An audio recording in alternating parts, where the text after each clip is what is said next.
أهلا بيكم مشاهدينا وحلقة جديدة من يلا نغني.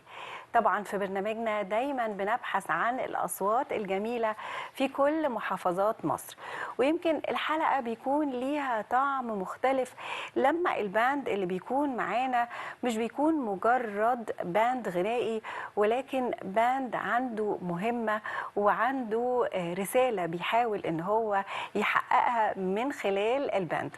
النهاردة هيكون معانا باند بينطبق عليه الفكرة دي، الفكرة الأساسية، وإن هم عندهم مهمة للشباب إن هم يقوموا بعملية إحياء للتراث. اسمهم بيفسر كل اللي أنا قلته ده، لأن هم اختاروا اسم بيمثل التراث وقالوا عن نفسهم دقة قديمة. النهاردة مشرفني ومنورني مجموعة من الأصوات اللي هتغني غناء فردي، وطبعا بيقود الشباب دي المايسترو الجميل اللي نورنا قبل كده الأستاذ رامي ترك. أهلا بيك معايا ومنورني. اهلا بيك يا فندم، شكرا على استضافتكم الجميله دايما. بشكرك شكرا جزيلا. أجمل حاجة في دقة قديمة إن هم مش مجرد مجموعة من الشباب بيغنوا وخلاص، لكن عندكم رسالة وعندكم هدف أسمى بكتير، وهو إحياء التراث الخاص بالغنى الجميل اللي كلنا بنشتاق له من وقت للتاني. فكلمني عن الفكرة دي، خاصة كمان إن اللي بيميزكم إن مفيش سن، يعني في تفاوت في الأعمار وفي أطفال كمان بيغنوا. صحيح. فكلمني عن فكرة الباند والميشن أو الهدف اللي انتوا بتسعوا لتحقيقه، وهو إعادة التراث. طبعا فكره احياء التراث مش من فراغ. لا، الحقيقه احنا بنشوف مجتمعنا رايح في مرحله صعبه شويه من الاسفاف الغنائي، فاحنا ميالين قوي ان احنا يكون عندنا التذوق، حسن التذوق الفني، ولان احنا استمتعنا بالمزيكا القديمه وبالغنى القديم اللي قدموه عمالقه الطرب في مصر والوطن العربي كله. فشيء طبيعي جدا جدا اللي عنده اثار بيحافظ عليها واللي عنده تراث بيحافظ عليه. احنا بنشوف ان ده دورنا ومسؤوليتنا تجاه مجتمع، ان احنا نرتقي بالذوق العام من خلال احياء تراثنا. التوقيت ده كان مجتمعنا راقي قوي قوي، وكان حتى الجمهور راقي قوي. فده هدفنا وعايزين نروح له ان شاء الله معاكم يعني. يمكن النهارده عندنا مفاجآت، لأن في أصوات لأول مرة بتظهر على شاشة التلفزيون النهارده.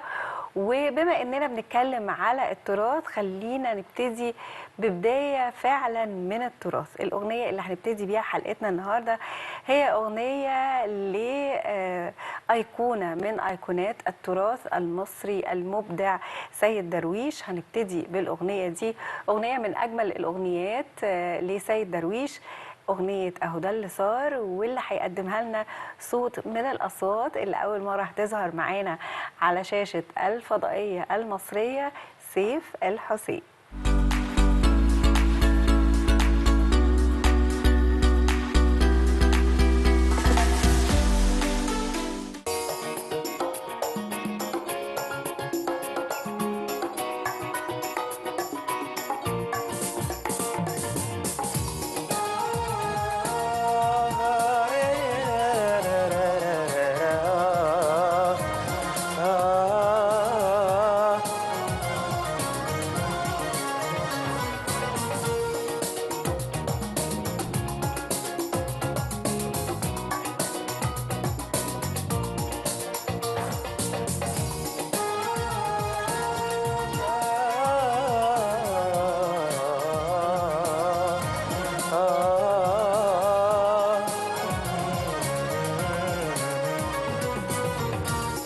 وده اللي صار، وادي اللي كان ملكش حق، ملكش حق تلوم عليا.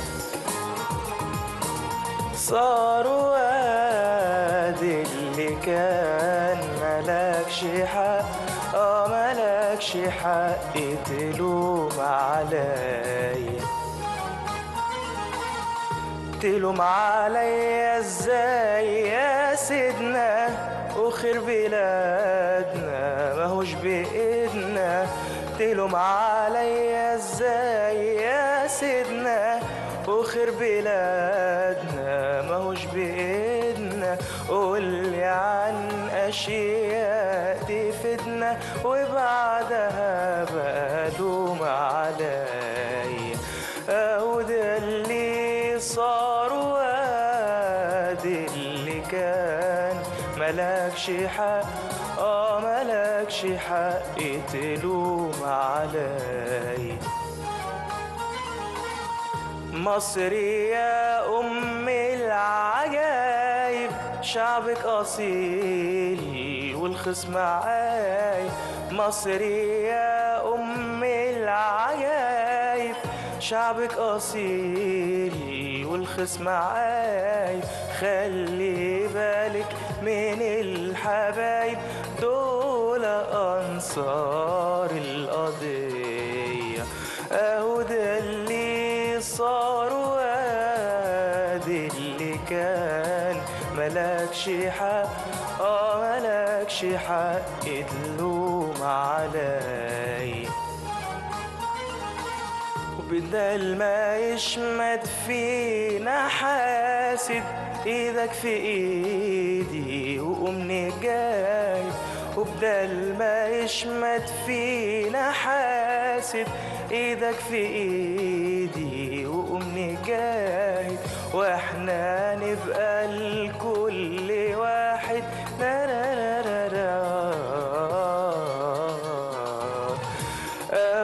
اللي صار وادي اللي كان ملكش حق، ملكش حق تلوم علي. أهو ده اللي صار وادي اللي كان ملكش حق، ملكش حق تلوم علي.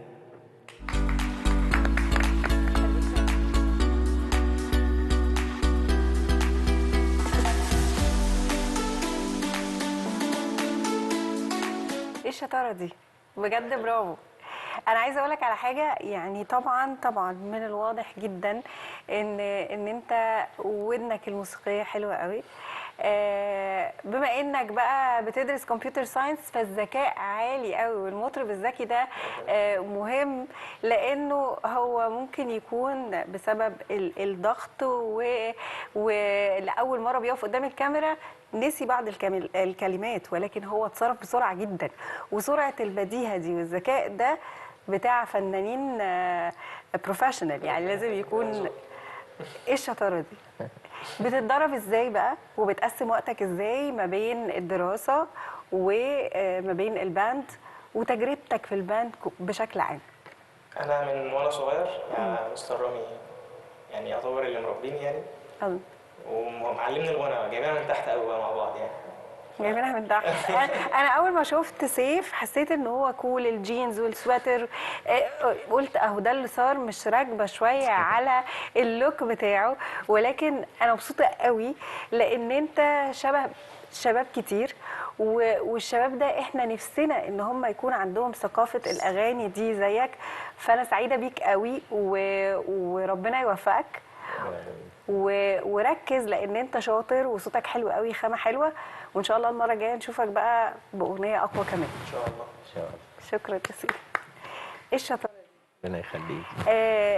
بجد يعني انا عاجبني جدا الهدف بتاعكم، ويمكن النماذج اللي زي الشباب الجميله زي سيف اللي بيدرسوا في جامعات الدوليه وميجرز صعبه، كلنا بنفتكر ان هم كول، يعني هيفكر حتى لو فكر يسمع عربي هيسمع الحاجات اللي ممكن نكون بنرفضها بالنسبه لي. استاذ رامي، يمكن سيف اكبر دليل على انه في امل، وانه شباب مهما كان في يعني زي ما بنقول كده عوامل كتيره وصخب ونوعيات غريبه من الغناء، ولكن في منهم اللي بيبحث عن الطرب الاصيل وعلى احياء الطرب الاصيل. فطبعا علاقتكم من وهو طفل صغير، ولكن مظبوط. بتبحث عن النوعيه دي من الشباب ازاي؟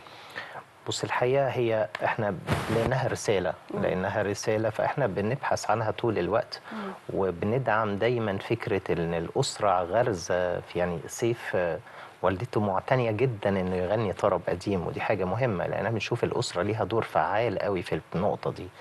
ويمكن معايا من هو يعني أقدم حد موجود في بند ده قديمة سيف معانا يعني من البداية خالص الحقيقة، ومبسوطين لأنه هو اتربى على الطرب ده وودانه استمتعت بده، فبقى الحديث بالنسبة لي يقوله في وقت فاني تايم، لكن لما يحب يسلطن يقعد مع نفسه لا هيغني قديم، هيستمتع بده، هو ده اللي جواه الالحان وجواه الكيمياء اللي تناسبه، الطريقه اللي تناسبه، بقى عنده القدره على الانتقاء والتذوق كمان. مظبوط مظبوط، هي دي النقطه.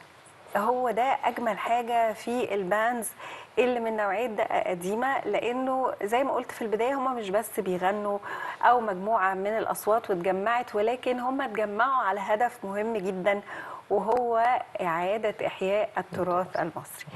الصوت الثاني اللي معانا برضو اول مره يشرفني النهارده، هي اختارت ان هي تغني لايكون برضو او اسطوره من اساطير الغناء، مطربة كانت يعني حالة مختلفة جدا، غنت بعدد كبير جدا من اللهجات، كانت عندها إتقان للغات المختلفة، غنت بالمصري وكلنا حبيناها لأنها كانت بتعشق مصر، وواحد من أهم ألقابها كان بنت شبرا. طبعا أكيد عرفتوا إن أنا بتكلم على داليدا، واللي هتغني الأغنية الجميلة اللي غنتها داليدا في حب مصر، أغنية حلوة يا بلدي، هي صوت من الأصوات الجميلة اللي معايا النهاردة، ماجي إيهاب.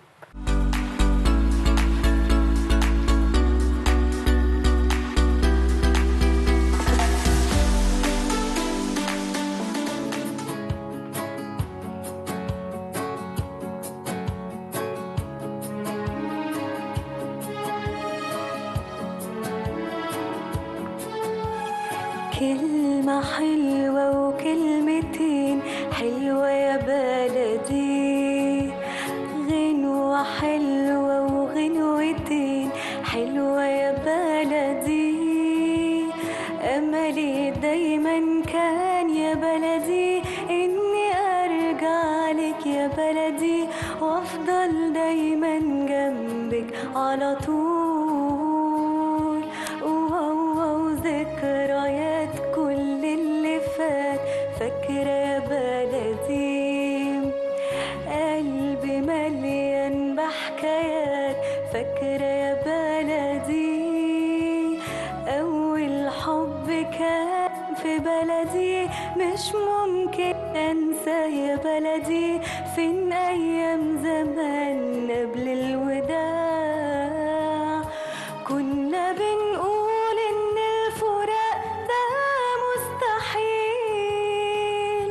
وكل دمعة على الخدين كانت بتسيل، مليانة بأمل إن احنا نبقى موجودين في بحر الحب على الشطين، يا ليلي يا ليلي كلمة حلوة وكلمتين حلوة يا بلدي، غنوة حلوة وغنوتين حلوة يا بلدي، فين حبيب القلب يا بلدي كان هنا، وكل ما بغني له بفكر فيه، قول يا حبيبي انت سايبني ورايح فين، أجمل لحن ده هنغني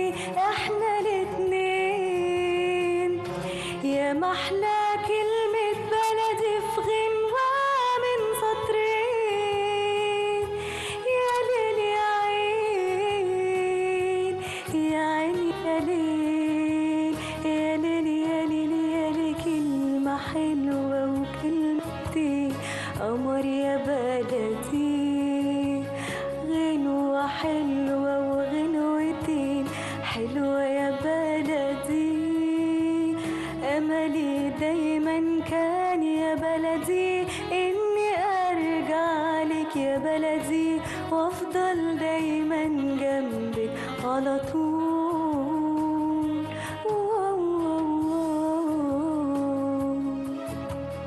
قمر يا بلدي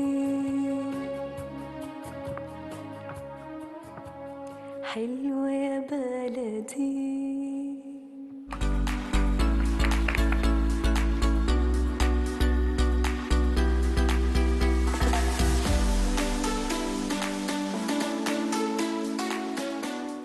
في أصوات لما بنسمعها بيبقى عندها سحر غريب كده، إن هي تغير مودك، تنقلك لحالة تانية، تخليك تسرح وتحلم كده وتعيش مع الخيال. أنا حسيت الإحساس ده لما ماجي غنت. إيه الحلاوة دي؟ شكرا. كلميني عن تجربتك في دقة قديمة وازاي بتتدربي، وازاي يعني بالرغم ان احنا دايما بنقول ان المواهب اللي معانا مواهب لسه بتبتدي طريقها، بس انا حاسة ان في ثقة وفي ثبات وانتي بتغني وكأنك نجمة من نجوم الغناء. يمكن زي ما المايسترو رامي قال، انا من اجدد الناس لنج جدا في دقة قديمة. بس انا من وانا صغيره وانا في المدرسه في ثالثه ابتدائي اكتشفوا فيا حته الغنى. فمن زمان قوي وانا كنت بحب ان انا اغني، وكنت بغني حاجات لفيروز. ومن زمان وانا بحس انه الغنى بتاع الطرب القديم هو الحاجه اللي لقيت نفسي فيها يعني. فمن وقتها وانا كنت دايما بتدرب ودايما بدور على اماكن ازاي اقدر انمي فيها موهبتي، واني اكون حتى بعملها علشان استمتع بيها مخرج ليا في اي حاجه بتبسطني. ولما لقيت بقى الفرقه، كانت والدتي هي اللي بتحضر الحفلات هناك، ومن ساعتها وانا قلت لها ان انا حابه اني اكون بنضم ليهم، وتكون حاجه بتساعدني انا كمان اني انمي موهبتي وتفضل بنفس الطابع واللون الاصيل الجميل الدافي بتاع الطرب القديم. فساعتها جيت لمستر رامي وهو فتح احضانه ليا وساعدني على طول يعني. هو طبعا يا ماجي كان لازم يخطفك كده، لانه احنا بندور على الاصوات الحلوه وبيبقى نفسنا انه نقدم اصوات جديده. ويمكن انت قلتي حاجه حلوه قوي، ان انت كنت بتحبي تسمعي فيروز. انا حسيت بده، ان انت من المدرسه دي، مدرسه فيروز، ماجدة الرومي، الاصوات اللي هي الحالمه اللي زي ما قلت بتنقلنا في حته تانية. فانا بتمنى لك التوفيق، وسعيده ان انا شفتك النهارده. شكرا يا ماجي. يعني صوت من الاصوات الجديده، ولكن انا بحييك على الصوت ده. زي ما قلت احنا بنبحث عن الاصوات الجديده. التدريبات بقى انا حاسه ان هم زي ما كل شويه بنتعرف عليهم، الاعمار مختلفه. صحيح. التجميعه دي بقى بتقدر تسيطر عليها ازاي؟ والمواعيد يعني بيقدروا يوفقوا ما بين حياتهم العاديه او الدراسه والتدريبات. بص، الحقيقه الاول هم ناس جميله جدا يعني، الحقيقه اتربوا على رقي، وبالتالي عارفين ازاي يهندلوا اوقاتهم، وعارفين ازاي يتحملوا مسؤولياتهم والتزامهم، وبعتقد اغلبهم ناجحين جدا في مجالاتهم يعني. دي حاجه مميزه قوي، وبيشاور لنا على انه لما تتربى على رقي تفرز رقي وتنتج رقي. فهم عارفين ده لوحدهم الاول يعني. كمان هم بيجتهدوا اجتهاد شخصي بعيد عن البروفات يعني. طبعا احنا عندنا بروفات، بس هم كمان عندهم مرحلة الاجتهاد الشخصي اللي شغالين بكل دقة. وطبعا أي حد محتاج حاجة بنقعد، وكل حفلة بنهتم وبنعمل تدريباتنا وبنعمل شغلنا. وكمان عندنا جمهور، الحقيقة أنا أستغل الفرصة يعني، جمهور راقي قوي، فاهم قوي يعني. جمهور اللي بيحضر حفلات دقة قديمة عندنا مميزين لكل صغيرة وكبيرة، بياخدوا بالهم من كل حاجة. فخلاص يعني في كيمياء كده متناغمة ما بين هم كأصوات وإحنا كمسؤولين عن تدريب الأصوات وعن جمهور راقب يتلقى. قدرنا نرجع للزمان. أنا عايزة أقول بس عشان ما نغفلش حق حد، النهاردة بيساعدنا على السويتشر في تظبيط الموسيقى الخاصة بالأغنيات عضو من اعضاء دقه قديمه، وهو احمد ابراهيم، هو ايضا صوت من الاصوات اللي هتكون معانا النهارده، فاحنا بنحييه كده من خلف الكاميرات. وعايزه اقول ان هو يعني عضو من الاعضاء اللي دمها خفيف جدا، اللي عنده اكتر من موهبه وممثل، فيعني ولكن احنا هنستمتع بصوته في الحلقه دي بعد شويه. دلوقتي انا بعتبر دايما نقطه ضعفي في يلا نغني الاطفال، خاصه لما يكون في تركيبه بقى صعبه جدا، انه طفل عنده 11 سنه، انا مش عايزه اقول طفل، هو قمر عنده 11 سنه في سنه رابعه ابتدائي، بيغني للعندليب الاسمر عبد الحليم حافظ، واختار اغنيه يعني ما اقدرش اقول ان ممكن يكون حد ما بيحبش يسمعها، كل جمهور العندليب بيحب اغنيه سواح. وطبعا ده تعاون ما بين العندليب الاسمر عبد الحليم حافظ والموسيقار المبدع بليغ حمدي. هنستمتع دلوقتي باصغر عضو في دقه قديمه، وانا بالنسبه لي هو النجم الاول لدقه قديمه، جو تورك واغنيه سواح.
يا جو انت بطل. انا عايزه اقول لك على حاجه، انه الواحد عشان يغني للعندليب دي حاجه صعبه قوي، وانا مبسوطه منك قوي قوي قوي.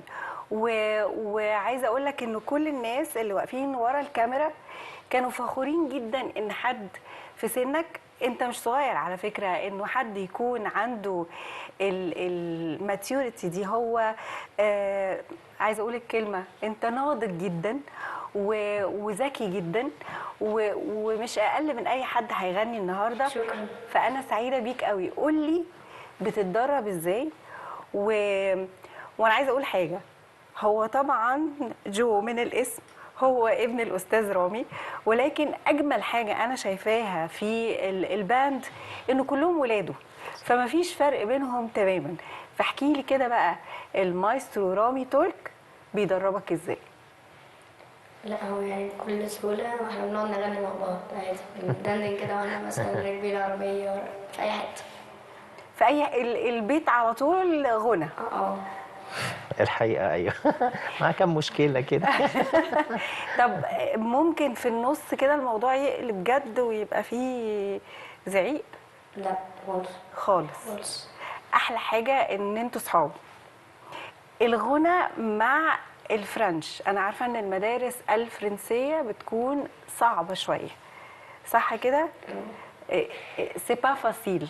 هتعلم معاه الفرنساوي النهارده. قول لي بقى، بتقدر موهبتك دي او الهوايه بتاعتك بتنميها ازاي مع المذاكره في مدرسه صعبه طبعا الفرنش سكول؟ يعني مثلا ممكن قبل ما ننام نقعد شوية نغني مع بعض.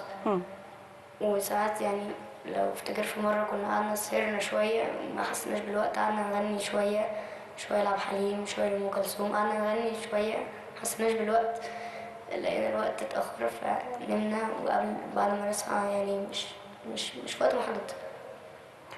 انا مبسوطه بيك قوي ونفسي اكمل الحلقه معاك انت بس، ولكن حرام عشان في اصوات تانية لازم نسمعها النهارده. فانا بشكرك جدا يا جو. شكرا. ايه الجمال ده؟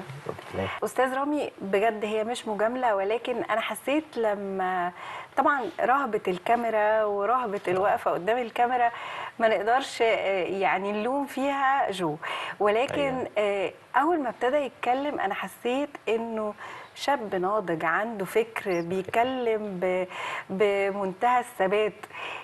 ده اكبر دليل انه الهدف اللي انتوا عملتوا علشانه دقة قديمة بيحصل. هو ده الفكر، وفعلا بتوصلوا لتحقيق الهدف. صحيح. فكلمني بقى عن تجربتك مع جو، بما انه هو اصغر عضو، بعيدا طبعا عن وجودك معاه في البيت. صحيح. ولكن صحيح. تجربتك مع عضو من الباند في سن قد جو. الاول قبل اي حاجه بس عايز اشكره على انه قدر يغني واول مره اسمع المزيكا، والمزيكا المتسجله الموضوع مختلف طبعا. يعني دي نقطه مهمه، لانه هو ما سمعهاش وما لحقناش يعمل بروفا على المزيكا متسجله، لكن لما بيكون معاه مزيكا لايف هو بيعرف يسوق، بيعرف يكون الوضع افضل بكتير. فخلينا اشكره على ده، لانه سنه ما كانش يسمح له بده، مش عارف جابها ازاي يعني. النقطه الثانيه انه الحقيقه بنفس المنطقية بتاعت انه الشخص اللي اتربى على نغم سليم بيميز، بيعرف يتصرف، بيعرف يمتع ويستمتع بالغنى. والحقيقة احنا دايما بنقول لهم كل اللي طالبينه منكم انبسط، استمتع، في جملة طربية حلوة قولها. يعني دايما نقول لهم سلطنوا وانت بتغني، يعني دي وجهة نظرنا. فهو دايما كده، وفي البيت كده، واحنا ماشيين احنا طول الوقت بنغني باستمرار، شغفنا في الغنى. يعني الوضع ده دائم يعني بالنسبة له، فإن شاء الله يكون مطرب كبير كمان يعني بعيد عن أي حاجة. دقة قديمة هتفضلوا تقدموا الغناء الفردي، يعني مش هتعملوا أي غناء جماعي في وقت من الأوقات؟ بص الحقيقة احنا معتنين جدا بان احنا نفرز للمجتمع مطربين. والحقيقة الغناء الجماعي طبعا ليه في بندات محترمة جدا بتقدم الغناء الجماعي، بس احنا متمسكين بده وبالغناء الفردي، ومتمسكين ان طول الوقت يبقى عندنا مجموعة من الناس الجديدة. يعني احنا مش بنحافظ على انه البند مغلق على الاعضاء بتوعه ابدا، بالعكس لازم كل حفلة يكون عندنا مجموعة جديدة من المطربين ويغنوا فردي حتى لو لسه الخبرات مش قوي، بس مع الوقت بتيجي وربنا يوفقهم كلهم. بيبقى يعني ازاي بتعمل لهم اوديشنز ولا طبعا. بتروح الحفلات تتفرج على اصوات جديده؟ لا. يعني بتحصل ازاي؟ بص، الحقيقه طبعا البند بدا يتعرف شويه الحمد لله، وبدا ناس تحب تنضم للبند، وكل حد احنا حفلاتنا يعني تقريبا بنقدم في الصيف كل شهر حفله واكتر كمان، واعداد طرب ودندنه كتير بنعملها، فبيجي لنا ناس كتير حابه تشارك في ده، والحقيقه بننتقي منهم اللي مناسب للحاله وللكيمياء بتاعتنا، ونبدا تدريبات معاهم وينضموا وهكذا يعني ان شاء الله. الصوت اللي جاي هو برضو صوت أول مرة أتعرف عليه النهاردة ويكون معانا في يلا نغني. اختار نجم يمكن يعني وقت ظهوره قالوا عليه إن هو سابق سنه وسابق المرحلة وسابق عصره. ليه؟ لأن هو كان مختلف، جمع ما بين الأداء والفكر الغير عادي في الموسيقى وخفة الدم. فاللي بيغني لمحمد فوزي لازم يكون عنده كاريزما. الصوت اللي معانا اختار أغنية كمان مش أغنية عادية للمبدع محمد فوزي، اختار أغنية غناها ولحنها محمد فوزي وكسرت الدنيا. النهاردة هنستمتع بأغنية حبيبي وعنيا مع صوت من الأصوات زي ما قلت اللي أول مرة بيكون معانا في يلا نغني، وهو صوت يوسف السوفي.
حبيبي وعنيا لو في وسط مية، حبيبي وعنيا عنيا لو في وسط مية، ما يخفاش عليا ما يخفاش عليا.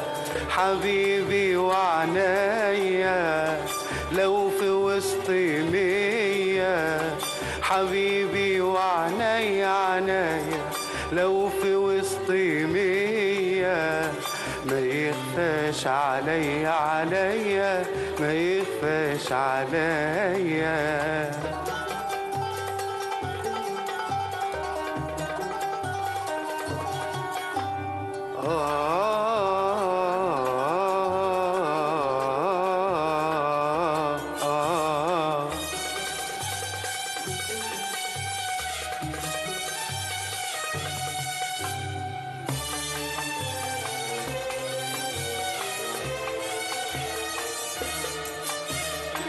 قلبي بيلمح طيفه قبل ما عيني تشوفه، قلبي بيلمح طيفه قبل ما عيني تشوفه، أنا دايما أوصافه بتخيل في عينيا ساعة لما بيظهر وطريقه بينور، ساعة لما بيظهر وطريقه بينور، مش ممكن أتصور أبدا غيره يأثر فيا، غيره يأثر فيا.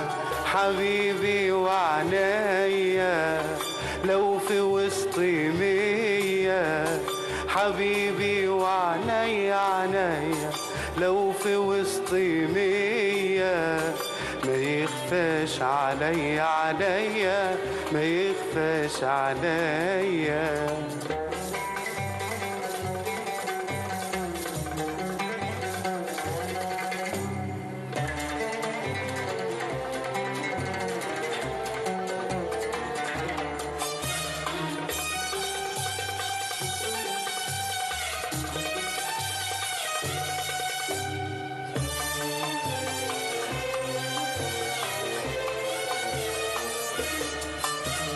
الخفة اللي شاغلني مهما يبعد عني نظراته تخيلني لو في آخر الدنيا.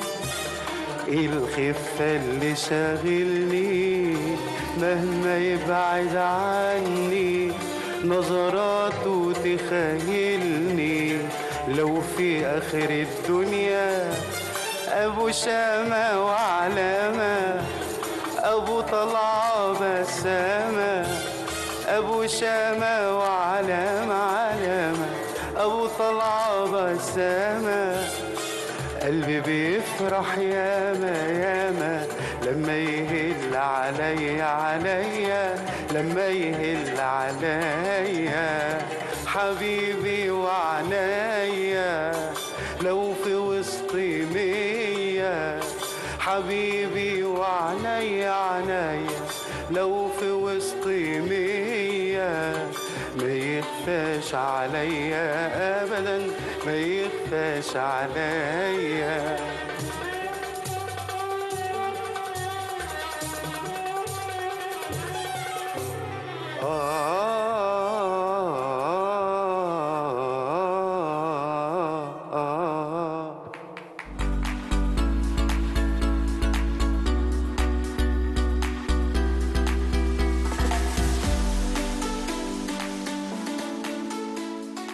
عايزه اقول انه اول واحد كان موجود في البلاتو هو يوسف، واكتر واحد كان عمال يحفظ ويراجع مع نفسه، وصوته كان مسمع الاستوديو كله يوسف.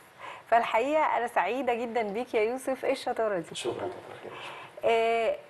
انا عايزه اقول لك على ملاحظه انا لاحظتها. انت بدات الغنى من زمان ولا لسه قريب؟ لا، من فترة طويلة. من فترة طويلة؟ من فترة طويلة. ومهنتك قريبة من الغنى ولا بعيدة عنه؟ لا بعيدة خالص. بتشتغل ايه؟ بشتغل تاجر، بعيد خالص عن الفن. بعيد عن الفن تمام. خالص. حسيت بالموهبة دي ازاي وسعت لها ازاي؟ لا هي يعني انا من زمان وانا بغني من وانا طفل. بنغني طول الوقت في البيت وفي الشارع وفي المدرسة في كل حاجة. ها. بس يعني هو الموضوع حاجة انت بتحبها بغض النظر انت بتشتغل ايه او بتعمل ايه، هي دي الحاجة الهواية اللي انت بتحبها، فان شاء الله مكملين فيها. طبعا بعد ما اتعرفت على مستر رامي الموضوع اختلف، خد شكل يعني اكتر قوة شوية من الاول كان مجرد هواية، دلوقتي بقى في خطوات وستيب باي ستيب كده بنطلع لفوق. ربنا يسهل. ربنا يوفقك يا يوسف وانا سعيدة جدا بيك. شكرا. اتفضل. يعني مستر رامي يمكن يوسف كمان نموذج بيقول انه زي ما بنقول كده باللغة الإنجليزية it's never too late. يعني لو عندك حلم مهما عدى الوقت ومهما كانت المهنة اللي انت امتهنتها ممكن توصل لتحقيق حلمك وممكن تنمي موهبتك وتوصل ان انت بقى يعني يبقى الموضوع بشكل اكاديمي شوية بشكل افضل بكتير بعد وقت كتير. صحيح. لقيت ازاي يوسف ولا هو اللي لقاكم؟ الاثنين. احنا الحقيقه يوسف كان مشارك في مسابقه احنا بنقدمها لاكتشاف الاصوات الغنائيه اسمها ايتا ستار. الحقيقه يوسف من المميزات اللي فيه الحقيقه ما عندوش مانع خالص يتعلم، ودي بتبقى قماشه فارقه. يعني لما يكون حد جاي وهو شاعر انه لا انا تمام انا كده كويس، مختلف خالص عن شخص علموني يلا ايه الجديد، اتعلم ويستفيد وبيتطور ومن وقت للتاني. وده يمكن اللي بيخلينا نحب ندعم شخصيه زي يوسف وكل اللي زيه، انه انا حابب افضل اتعلم، رغم انه دي مش مهنته ولا هو رايح لامتهان مهنة الطرب، لكن ان شاء الله يبقى له مستقبل كبير فيها، بس هو شغوف بيها، والحقيقة ده احنا مبسوطين كمان بيه جدا يعني. بجد انا سعيده لان كل واحد فيهم يعني زي ما بنقول كده شكل مختلف، لون مختلف، باك جراوند او خلفيه مختلفه، واجمل حاجه ان هم اتجمعوا على نفس الهدف وهو احياء التراث. التجربه اللي جايه بقى هي تجربه جميله، ويمكن من اجمل الاغاني اللي غنتها كوكب الشرق ام كلثوم. الصوت اللي هنسمعه دلوقتي جمعها لنا، وهيقدم لنا مدلي من اجمل الاغاني لكوكب الشرق ام كلثوم. هنستمتع دلوقتي بصوت احمد ابراهيم.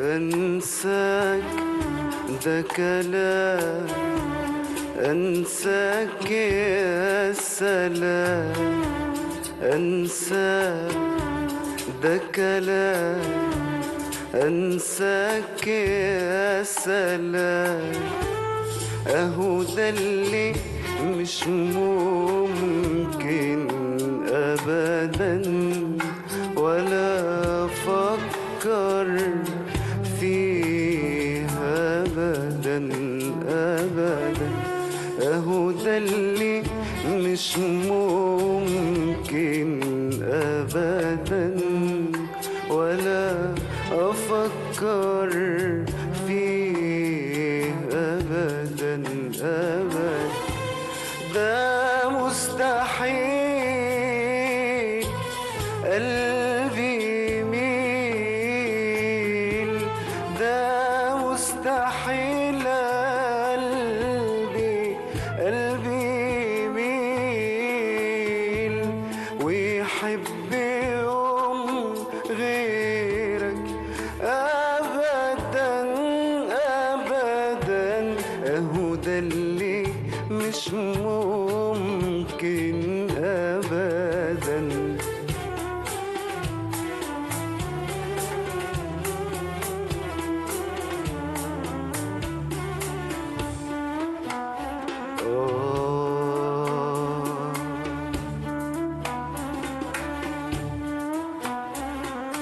ما خطرتش على بالك يوم تسأل عني، ما خطرتش على بالك يوم تسأل عني، وعنايا مجا فيها النوم، النوم يا مسهرني، ما خطرتش على بالك يوم تسأل عني، ما خطرتش على بالك يوم تسأل عني، وعنايا مجا فيها النوم، النوم يا مسهرني، أنا قلبي بيسألني إيه غير أحوالك، ويقول لي بيعني ما خطرتش على باله على باله، أنا قلبي بيسألني إيه غير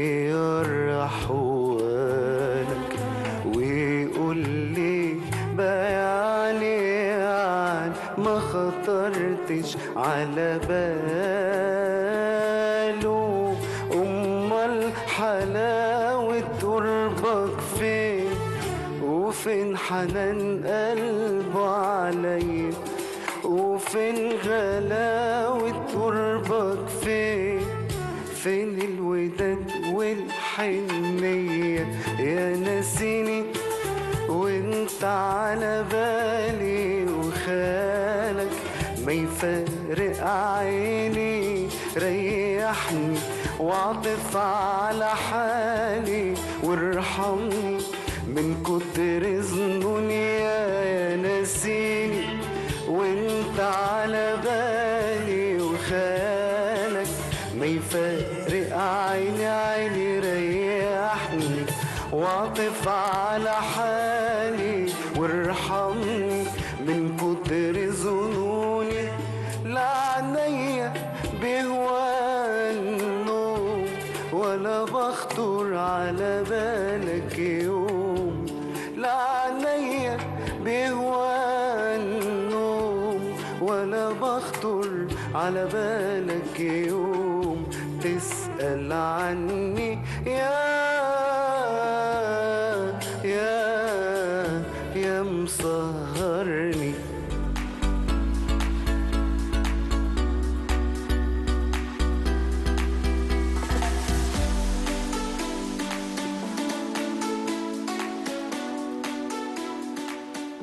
يا احمد ايه الشطاره دي؟ شكرا والله. انا عايزه احييك على الميدلي اللي انت قدمته، لان انت قدمت كوكب الشرق ام كلثوم باسلوب مودرن، وده هيسهل ان الشباب يستوعبوا اغاني ام كلثوم، يعني هيتقبلوها ويتذوقوها وبعد كده هيدوروا على النسخه الاصليه. فتحيه كبيره ليك بجد على التجربه دي.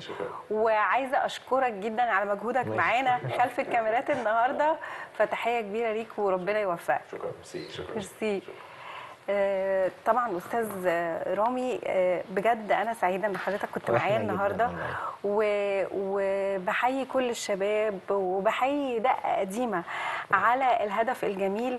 وانا حسيت ان انتوا بجد بجد بتنجحوا ونجحتوا، وده باين جدا في كل الشباب اللي موجودين معاك. الحمد لله. يعني طبعا بشكر حضرتك وبشكر كل أسرة البرنامج بالكامل واللي ورا الكاميرات كلهم، وبجد بننبسط. يعني كل ما بنيجي هنا احنا قاعدين في مكاننا مبسوطين، بنعبر عن نفسنا بالشكل المناسب. فشكرا جدا لده، ومستمرين في دعمكم ودعمين يعني دعمكم لينا ودعمنا احنا للمجتمع بفكرتنا ان شاء الله. ان شاء الله. شكرا. مشاهدينا، متبقي معانا صوت وكاركتر، زي ما بنقول كده ختامها مسك. هي الدلوعة بقى في دقة قديمة، وعندها قدرة غير عادية على استيعاب المايسترو، على تهدئة المايسترو، وخلف الكاميرات هي دايما عينها عليه ان كل حاجة تمام، وطبعا هدفها الاساسي انه بابا يكون في احسن صورة. النهاردة هختم حلقتنا من يلا نغني بصوت من الاصوات الجميلة في باند دقة قديمة، صوت مريم ترك واغنية لولا الملامة.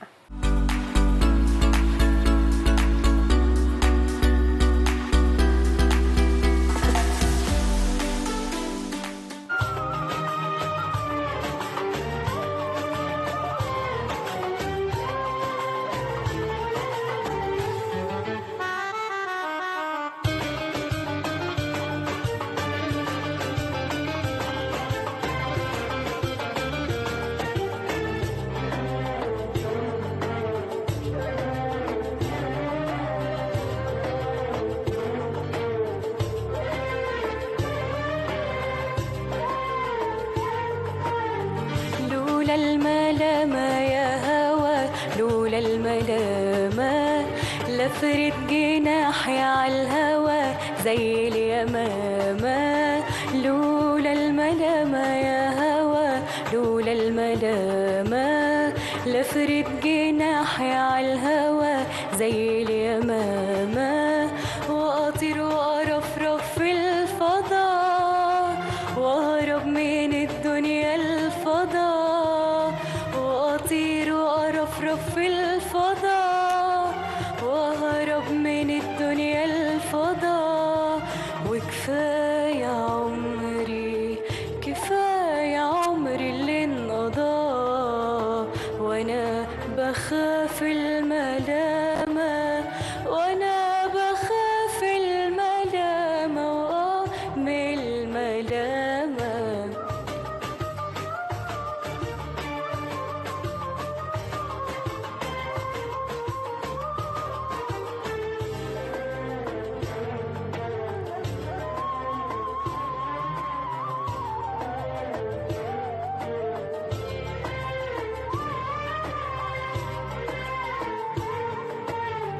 سألوني كتير سألوني كتير سألوني عليك.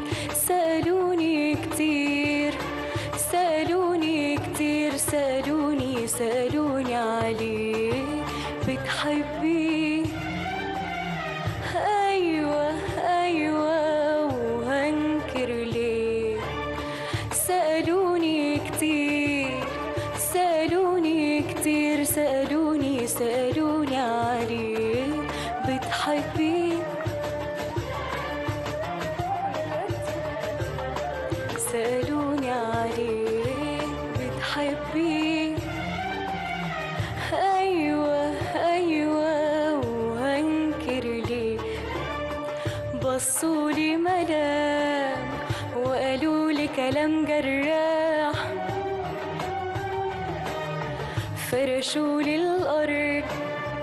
فرشولي الأرض دموع والشمس جراح. بصولي ملام وقالولي كلام جراح.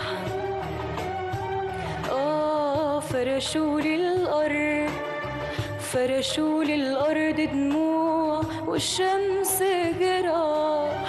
كل ده كله عشان حبيت ولا عشان قلت أنا حبيت.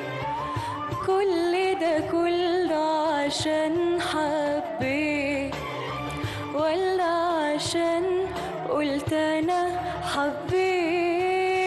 لولا الملامة يا هوا لولا الملامة لفرد جناحي عالهوا زي اليمامة.